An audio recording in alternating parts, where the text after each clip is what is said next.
Central bank of India சார்பில் தமிழ்நாட்டின் முதல் தங்க நகைக்கடன் ஏடிஎம்ஐ ராமநாதபுரம் மாவட்டம் பரமக்குடியில் அவ்வங்கியின் நிர்வாக இயக்குநர் மாதம் வெங்கட ராவ் திறந்து வைத்தார்.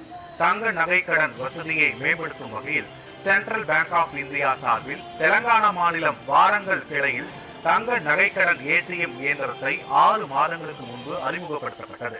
இதனைத் தொடர்ந்து தமிழ்நாட்டில் முதன்முறையாக ராமநாதபுரம் மாவட்டம் பரமக்குடியில் உள்ள சென்ட்ரல் பேங்க் ஆஃப் இந்தியா கிளையில் தங்க நகைக்கடன் ஏடிஎம் தொடங்கப்பட்டுள்ளது. இந்த இயந்திரத்தில் வாடிக்கையாளரின் செல் நம்பர், ஆதார் நம்பர் உள்ளிட்டவற்றை செலுத்திய பிறகு தங்க நகையை இயந்திரத்தின் ஒரு பகுதியில் வைத்தால் நகையின் மதிப்பு அறிவிக்கப்படும். அதன்பின் வாடிக்கையாளர் செலுத்திய நகைக்கு வழங்கப்படும் தொகையின் மதிப்பு திரையில் தெரிவிக்கப்படும்.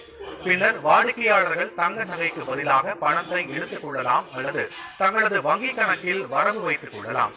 AI தொழில்நுட்பத்தில் நிறுவப்படும் இதனை